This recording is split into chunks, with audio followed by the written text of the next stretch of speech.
নমস্কার বন্ধুরা, কেমন আছো সবাই? তো চলো আজকে রেসিপি টমেটো পরোটা।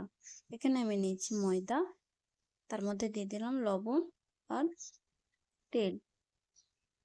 তেল দিয়ে ভালো করে ময়াম দিয়ে ভালো করে ডো তৈরি করে নেব। আর এদিকে আমি নিয়েছি টমেটো।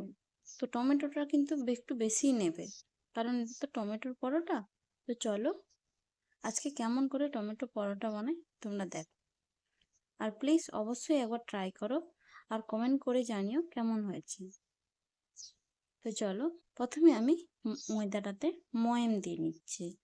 আর ময়দার আমি এখানে ইউজ করছি, তোমরা চাইলে আটা দিয়েও বানাতে পারো। এবারে ভালো করে ময়াম দেওয়া হওয়ার পরে এখানে আমি অল্প অল্প জল দিয়ে ভালো করে ডোটা তৈরি করে নিচ্ছি। বেশি হার্ড হবে না আর বেশি নরমও হবে না, মিডিয়াম থাকবে। এই যে আমার ডো তৈরি হয়ে গেছে, এবার কিছুক্ষণ আমি রেস্টে রেখে দেবো। রেস্টে রেখে দিয়ে এবার চলো পুরটা বানিয়ে নিই, মানে টমেটোর পুরটা। প্রথমেই দিয়ে দিলাম কড়াইতে কিছুটা সর্ষের তেল, তারপরে দিয়ে দিলাম জিরে আর কারি পাতা। দেওয়ার পরে দিয়ে দিলাম দুটো পেঁয়াজ কুচি, আমার পরিমাণ অনুযায়ী তো আমি দুটো পেঁয়াজ কুচি ইউজ করলাম। তারপরে পেঁয়াজটা হালকা নেড়ে, মানে 1 মিনিটও লাগবে না, তারপরেই আমি ওর মধ্যে দুটো টমেটো কুচি করে দিয়ে দিলাম। এখানে পেঁয়াজের রেশিওটা একটু বেশিই থাকবে। তারপরে দিয়ে দিলাম লবণ, হলুদ আর কাঁচা লঙ্কা দিয়ে ভালো করে মিক্স করে নেব। ভালো করে মিক্স করে নেওয়ার পরে না, আগে থেকে না আমি চিড়ে ভিজিয়ে রেখেছিলাম, কাঁচা চিড়ে না আগে থেকে ভিজিয়ে রেখেছিলাম। তো ওইটা কিন্তু এখানে লাগবে। আর দিয়ে দিলাম একটু জিরে গুঁড়ো। ব্যাস, এবার ভালো করে মিশিয়ে নিয়ে না, এখানে আমি ইউজ করব পনির। তোমরা চাইলে, আমার কাছে পনির ছিল বলে আমি এটা স্ম্যাশ করে দিয়ে দিলাম, তোমরা চাইলে ছানা দিয়েও বানাতে পারো। ছানা কিছুটা দিয়ে দিলে খুব ভালো ফ্লেভার হবে। আর একবার এইভাবে পরোটা বানিয়ে দেবো, সত্যি বলছি ভালো লেগেছে। ব্যাস, এরপরে ওই যে চেড়াটা ভিজিয়ে রেখেছিলাম ওইটা আমি কিছুটা দিয়ে দিলাম। তো পুরোটা লাগবে না, আমি কিছুটা দিয়ে দিলাম। দিয়ে ভালো করে মিক্স করে নেব। এই চিড়েটা না, ওই যে রস রস রসে ভাবটা না টমেটোর, ওইটা টেনে নেবে। ওই জন্য আমি চিড়েটা ইউজ করছি।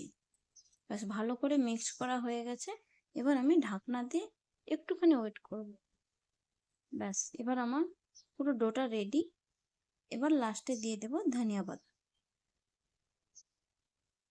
ভালো করে মিশিয়ে দিলাম।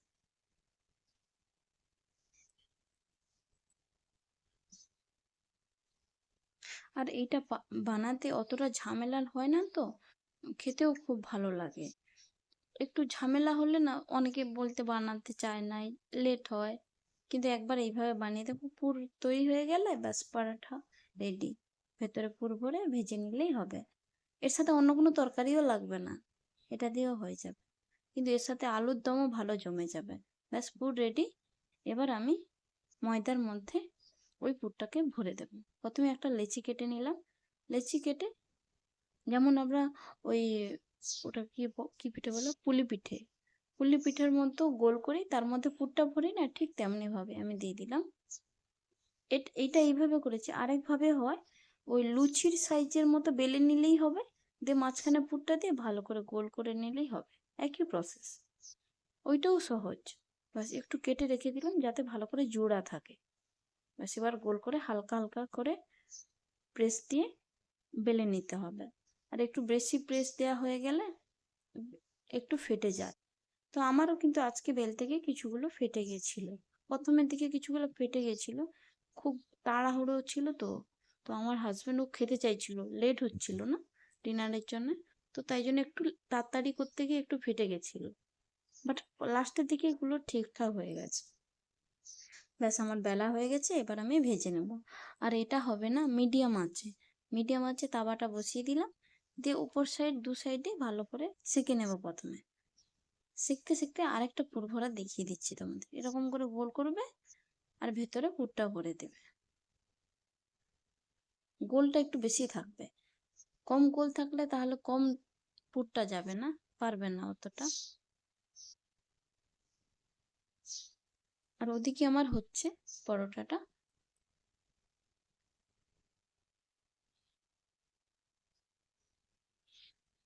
ব্যাস আমার রেডি হয়ে গেল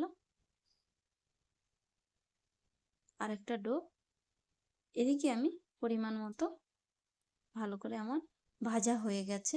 এবারে আমি তেল দিয়ে ভালো করে ভেজে নেব। আমি তেল দিয়ে ভাজছি, তোমরা চাইলে ঘি দিয়েও ভাজতে পারো, খুবই ভালো লাগবে। ঘি সব থেকে বেস্ট এবং হেলদিও হয়ে যাবে না ঘিটা, ঘিটা হয়ে যাবে হেলদি। আর ঘি দিয়ে বানাতেও ভালো লাগবে। আর আমি বাড়ি যাব তো, ওই জন্য ঘিটাও আমার একদম শেষ হয়ে গেছে, ওই জন্য আমি দিতে পারিনি। ব্যাস পরোটাটা আমার রেডি। এক এক করে এরকম করে আমি বাকি পরোটাগুলোও ভেজে নেব।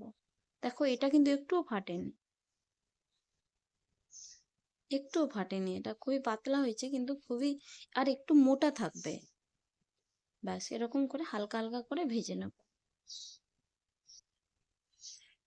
আর ঘি তো আমার মা বানায়, তো আমি বাড়ি গেলে মায়ের থেকে 1.5 কেজি মতো ঘি নিয়ে আসে। ঘি নিয়ে এসে আমার পুরো সারা বছর হয়ে যায়। বাস আবার ইয়ারের শেষে যখন আমরা বাড়ি যাই, তখন দেখো পরোটাটা কি সুন্দর ফুলেছে। তো বাড়ি গেলে আবার নিয়ে আসি। ব্যাস পরোটাগুলো আমার এক এক করে ভালো করে ভেজে নেব। আর শুধু এই পরোটা দিয়েও দুধ চা, ওহ, সত্যি খুবই ভালো লাগবে।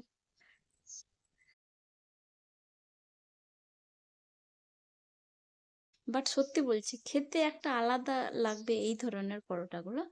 এরকম এক এক করে আমি পরোটাগুলো ভেজে নেব। আর তোমরাও প্লিজ একবার, এইটা অন্তত আমি রিকোয়েস্ট করতেই পারি, যে তোমরা একবার ট্রাই করো টমেটোর পরোটা, আর কমেন্ট করে জানিও কেমন হয়েছে। আমার ভালো লেগেছে, তাই আমি বলছি তোমরাও ট্রাই করো।